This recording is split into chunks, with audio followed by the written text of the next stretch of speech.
Rich being AZ here. I'm going to make a very small batch of spaghetti. You know what spaghetti is, right? Good.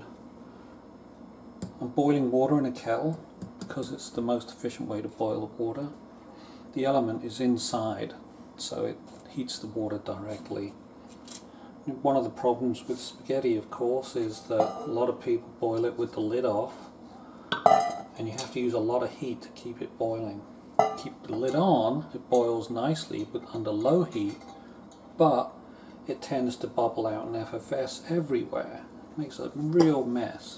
Oh look, it's Pam.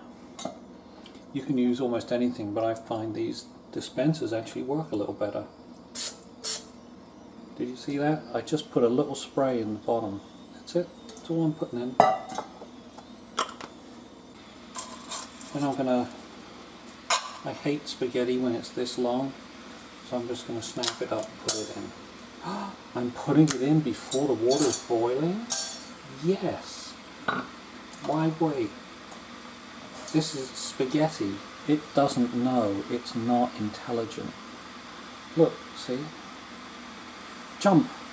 It doesn't jump. Yeah, it doesn't know. Right, so the water is just about to boil. Just enough time to move the camera. I'm going to turn the pan on because I know it's going to boil. It's dry, you'll burn it. Not in a few seconds I won't. There we go, boiling water.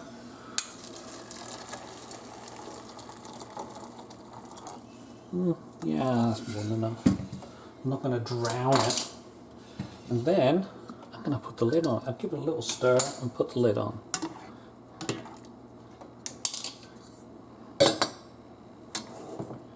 We'll see what happens when it comes to a boil.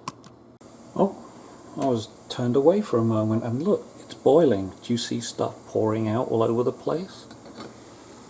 There it is, it's boiling away furiously in there. But nothing's happening, it's not bubbling over or anything. It's because I put the Pam in. Now I can turn the heat down. I don't have to have it that high anymore, so I'm saving a bit of energy and it's still going to continue to boil. Later on I'll be turning it way down to the low mark.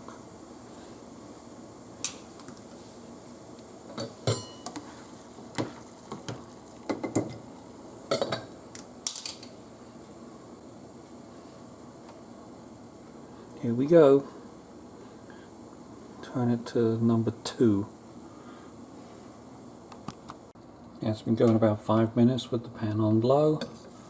Still boiling. Right, it's been going for 15 minutes now. Hasn't boiled over once. And I think it's past its dente point. So, time to strain it out. Just remember to turn the oven off. There it is. Done. I challenge you to be able to find the difference between that and doing it the old-fashioned way.